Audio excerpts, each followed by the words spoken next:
The obsidian gardens of the Shadow Palace drifted in the perpetual twilight, their jagged edges catching the faint, bioluminescent glow of the gravity wells.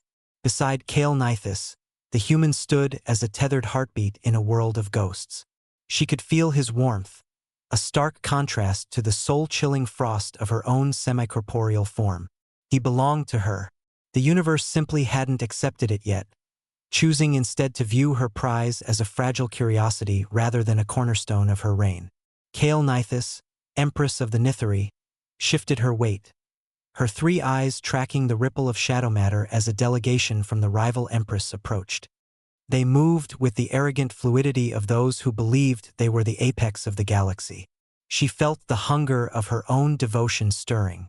It was a predatory thing, a protective coil that wrapped around the man standing at her right hand.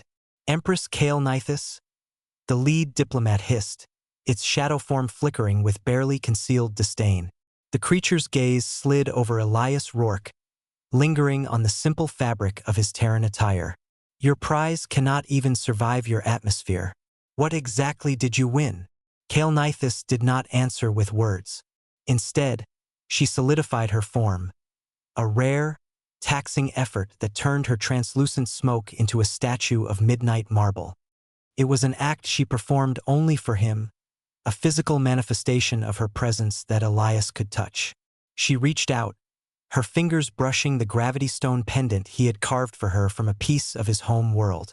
The rival delegation mistook her silence for shame. They laughed, a sound like dry leaves skittering over stone. Behind them, their champion stepped forward.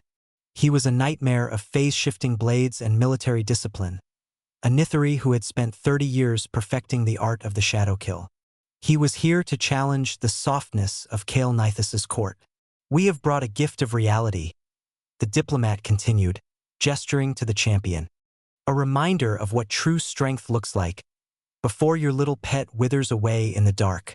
Cael Nithis dimmed the shadow field around Elias. It was a gentle, caring act, allowing the meager light of the gravity wells to reach him so he could see the faces of those who dared to pity him. She watched him with the eyes of a hunter who already knew the outcome of the chase. Elias didn't look afraid. He didn't even look annoyed. He looked bored. The champion began to phase, his blade arms shimmering as he prepared to strike. The air grew heavy with the scent of ozone and the vibration of impending violence. The surrounding Nithiri nobles leaned in, their semi-corporeal forms trembling with anticipation. They expected a slaughter. They expected to see the human torn apart. Elias stepped forward, moving out of the protective radius of her shadow form. The champion paused, confused by the lack of resistance from the Empress. He let out a low, guttural growl, his blades spinning into a blur of lethal intent. "Tell your champion to hold still," Elias said, his voice cutting through the tension with a terrifying, flat calm. The champion did not hold still. He lunged, a blur of phasing shadow matter and obsidian steel aimed directly at the human's throat. Elias simply raised a hand. The air screamed.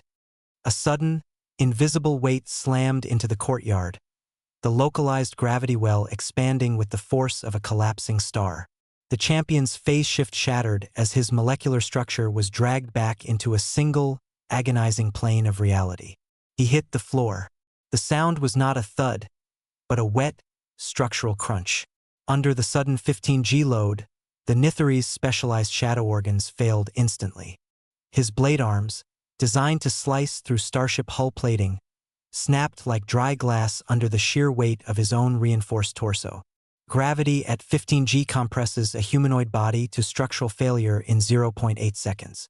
Human tolerance maxes at roughly 9G sustained. At 15G, blood cannot reach the brain.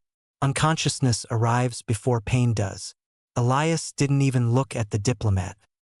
He kept his eyes on the broken heap of shadow matter at his feet, his fingers twitching slightly as he maintained the crushing field.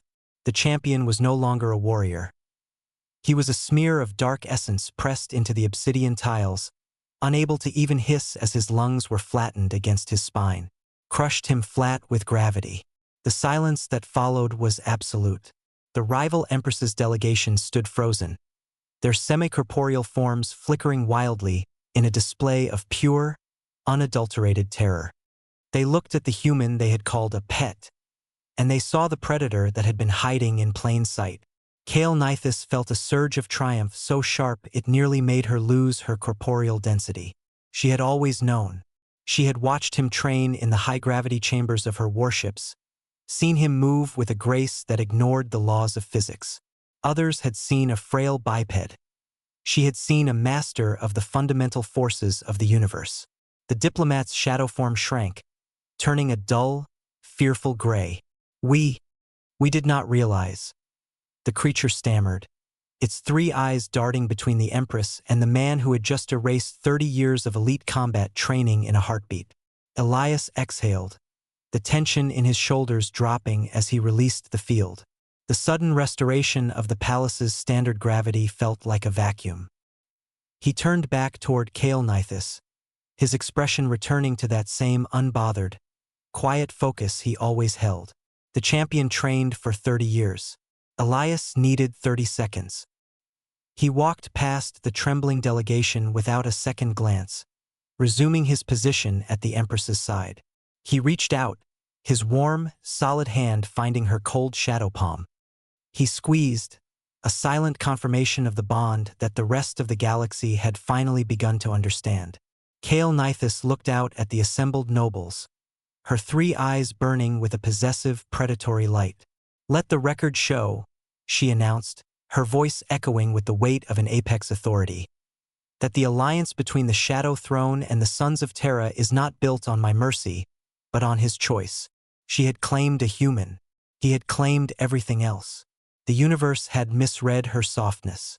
It would not make that mistake a second time.